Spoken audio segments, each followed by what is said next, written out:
ریاست عثمانیہ ہی آزاد ریاست ہے، اور کون سا ملک ہے جو اسلام کی نمائندگی کرتا ہے؟ ہم ہی ہیں وہ جو دنیا بھر کے مسلمانوں کی ناموس کی حفاظت کرتے ہیں۔ پاشا جب اس دور کے یاجوج ماجوج لوگوں کی عزت و ناموس کو رونقتے ہیں پاؤں تلے، تو ان کے خلاف کھڑے ہونے والے صرف ہم ہوتے ہیں۔ مملوکوں سے ریاست لینے سے پہلے یہ پرتگالی صوفیوں کے ساتھ مل کر ہماری مقدس سرزمین لینے کے لیے برسر پیکار تھے۔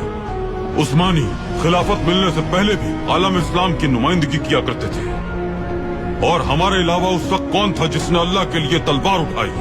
کیا آج بھی عثمانیوں کے علاوہ کوئی اور ہے جو بے دین دشمنوں کے سامنے کھڑا ہو سکے؟ بت صنم خانوں میں کہتے ہیں مسلمان گئے، ہے خوشی ان کو کہ کعبے کے نگہبان گئے، منزل دہر سے اونٹوں کے ہدی خان گئے، اپنی بغلوں میں دبائے ہوئے قرآن گئے۔